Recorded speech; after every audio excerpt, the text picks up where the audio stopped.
오늘의 사연은 대학생 때 병원 앞에 방치되었던 아기를 입양한 여성의 사연입니다. 스스로 미혼모의 길로 들어서게 된 한 여성의 안타까운 이야기입니다. 끝까지 청취해 주세요. 자, 시작합니다.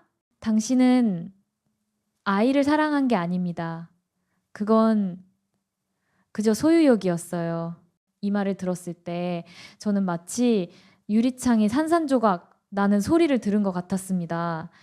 23살 세상 물정 하나도 모르던 제가 한 아이의 엄마가 되겠다고 결심했던 그날부터 지금까지의 모든 순간들이 한꺼번에 무너져 내렸거든요.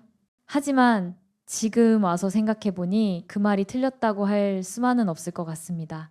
2003년 가을 저는 대학교 4학년이었습니다. 알바 가던 길에 우연히 지나가게 된 병원 응급실 앞에서 그 아이를 만났죠. 하얀 보자기에 쌓인 갓난아기 하나가 벤치 위에 덩그러니 있었습니다. 처음엔 누군가 잠깐 자리를 비운 거라고 생각했어요. 그런데 1시간이 지나도 2시간이 지나도 아무도 오지 않았습니다. 저기요, 간호사님. 저 아기 어떻게 된 거예요? 아, 그 아이요? 새벽에 누군가 두고 간 건데 경찰서에 신고는 했지만 아직 연락이 안 되네요. 그 순간 아기가 울기 시작했습니다. 새초롬한 울음소리가 응급실 복도에 울려 퍼졌는데 그 소리를 듣는 순간 가슴 한쪽이 뭉클해졌어요. 아무도 저 아이 울음을 달래주지 않는구나. 그 생각이 들자 어느새 제 발이 아이 쪽으로 향하고 있었습니다. 안아봐도 될까요? 간호사가 의아한 표정으로 저를 바라봤지만 고개를 끄덕였어요. 아기를 품에 안은 순간 울음이 뚝 그쳤습니다. 마치 저를 기다렸다는 듯이요. 그때 느꼈어요. 아, 이 아이는 나를 선택한 거구나. 물론 지금 생각해보면 참 우스운 착각이었죠. 갓난아기가 누구를 선택한다는 게 말이 됩니까? 하지만 23살의 저에게 그 순간은 정말 운명처럼 느껴졌어요. 입양하겠습니다. 며칠 후 아동보호소에서 제가 한 말입니다. 담당 상담사는 깜짝 놀라더군요. 학생, 지금 몇 살이에요? 23살입니다. 결혼은 했나요? 아니요. 그럼 직업은? 아르바이트 하고 있습니다. 상담사가 한숨을 푹 쉬었어요.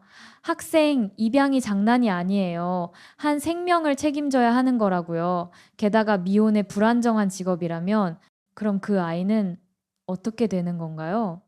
계속 시설에서 자라야 하는 건가요?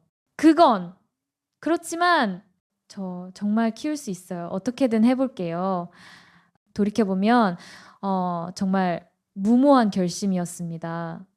월세 반지하 원룸에서 편의점 야간 알바로 근근히 생활하던 대학생이 아이를 키우겠다니요. 주변 사람들 반응도 당연했어요. 미쳤냐? 너 지금 내 인생도 제대로 못 꾸리는 주제에 에이, 하나 키우는 게 얼마나 힘든 줄 알아? 돈이 얼마나 들어가는데. 결혼도 안 한 애가 무슨 애를 모두 맞는 말이었어요. 하지만 저에게는 그런 현실적인 계산보다 더 강한 무언가가 있었습니다. 그 아이를 처음 안았을 때의 그 느낌, 이 아이의 전부가 되어주겠다는 다짐이요. 결국 6개월의 복잡한 절차를 거쳐 입양이 성사됐습니다. 그렇게 저는 민준이의 엄마가 되었어요. 민준이와의 첫 1년은 그야말로 전쟁이었습니다. 새벽 2시까지 편의점에서 일하고 집에 와서 3시간 자고 아침 6시에 일어나서 민준이 기저귀 갈고 밥 먹이고 낮에는 식당에서 설거지하고 저녁에는 또 민준이 돌보고 하루 평균 수면 시간이 4시간이었어요. 돈도 항상 부족했죠. 분유값, 기저귀값, 병원비. 한 달 생활비가 80만 원인데 민준이 양육비만 50만 원이 들어갔어요. 저는 라면으로 때우고 민준이한테는 좋은 거 먹이려고 했거든요. 그런데 신기한 건 힘들었는데 행복했다는 거예요. 민준이가 처음 웃었을 때, 처음 뒤집기를 했을 때, 처음 앉았을 때 그 모든 순간들이 제겐 보물 같았어요. 특히 민준이가 처음 엄마라고 했을 때는 정말 세상을 다 가진 기분이었죠. 엄마, 그 한마디 듣는 순간 그동안의 모든 고생이 날아가 버렸어요. 아, 이 기쁨을 위해서 그렇게 힘들게 살았구나 싶었죠. 하지만 아이가 자라면서 새로운 문제들이 생기기 시작했어요. 민준이가 5살 되던 해 어린이집에서 처음 질문을 받고 왔어요. 엄마, 아빠는 어디 있어? 가슴이 철렁 내려앉았죠. 언젠간 받을 줄 알았던 질문이었지만 막상 들으니 어떻게 대답해야 할지 모르겠더라고요. 민준아, 엄마가 민준이 아빠 역할도 다 할게. 그래도 다른 애들은 다 아빠가 있는데 민준이는 엄마가 2배로 사랑해 줄 거야. 그때는 그렇게 대답하는 게 최선이라고 생각했어요. 하지만 지금 생각해 보니 그건 제가 안심하려고 한 말이었던 것 같아요. 민준이의 궁금증을 해결해 준 게 아니라 제 불안감을 달래려고 한 거였죠. 초등학교에 들어가면서 상황은 더 복잡해졌어요. 엄마, 나 진짜 엄마가 낳은 거 맞아? 어떻게 그런 말을? 애들이 그러는데 우리 닮지도 않았다고. 그리고 할머니, 할아버지도 없고 이상하다고. 그 말을 듣는 순간 마음이 무너져 내렸어요. 과거의 사실을 말하지 않을 수 없었어요. 하지만 저는 더 강하게 대답했죠. 민준아, 넌 내 아들이 맞아. 엄마가 너를 비록 낳지는 않았지만 너를 낳은 것보다 더 소중하게 키우고 있다고 생각해. 핏줄이 뭐가 중요해? 사랑이 더 중요하지. 하지만 민준이 표정은 여전히 의심스러워 보였어요. 중학교에 올라가면서 민준이는 완전히 달라졌습니다. 늦게 들어오고 학교에서 싸우고 가끔은 밤새 들어오지 않기도 했어요.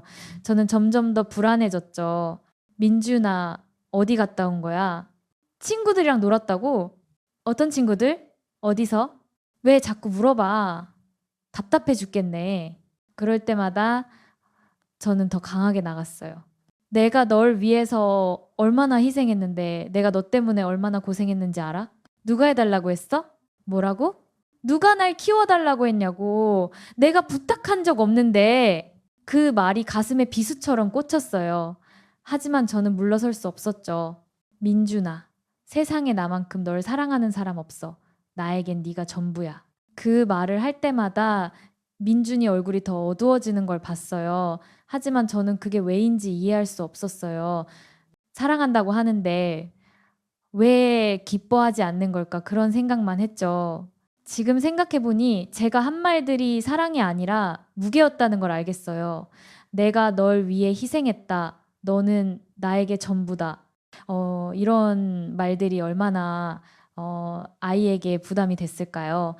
고등학교 1학년 여름이었어요. 민준이가 3일째 집에 들어오지 않았죠. 처음엔 또 친구 집에서 자는 거라고 생각했는데 학교에서 전화가 왔어요. 어머님, 민준이가 교통사고를 당해서 병원에 입원했습니다. 세상이 무너져 내리는 기분이었어요. 택시를 타고 병원으로 달려갔는데 중환자실에 누워있는 민준이를 보는 순간 정말 죽을 것 같았어요. 의사 선생님이 말씀하시길 의식을 잃은 상태이고 언제 깰지 모른다고 했어요.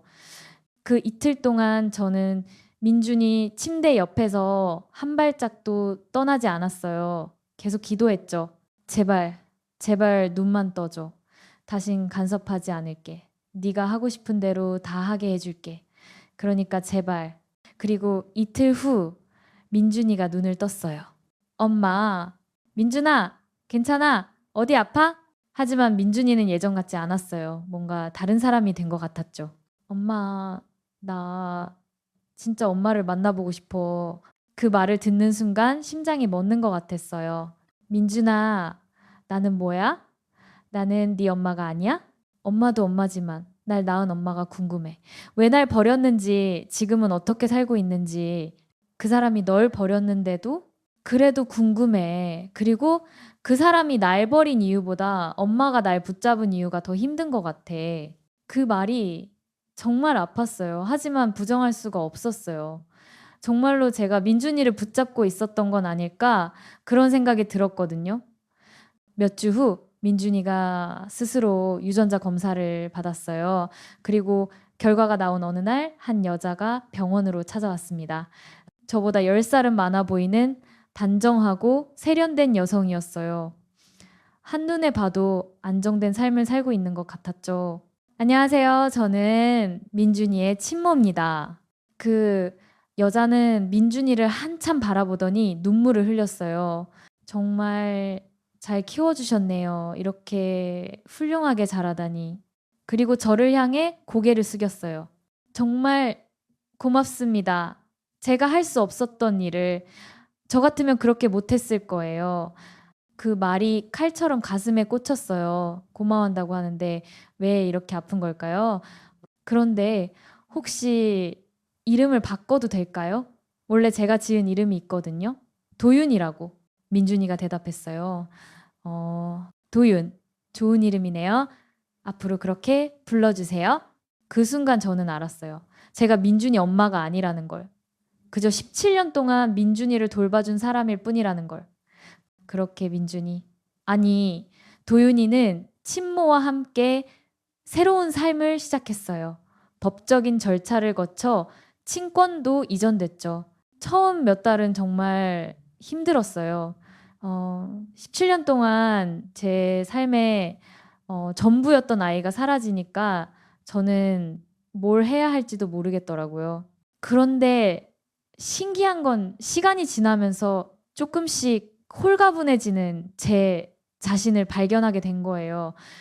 아이 걱정 안 하고 늦게까지 일할 수도 있고 친구들과 여행도 갈 수 있고 23살에 포기했던 것들을 다시 찾아가고 있었죠. 1년 후 어느 날 도윤이가 혼자 저를 찾아왔어요. 많이 컸더라고요. 어른스러워 보이기도 하고 엄마 안녕하세요. 도윤아 잘 지내? 네 그럭저럭요. 카페에서 마주 앉아 커피를 마시는데 도윤이가 말했어요.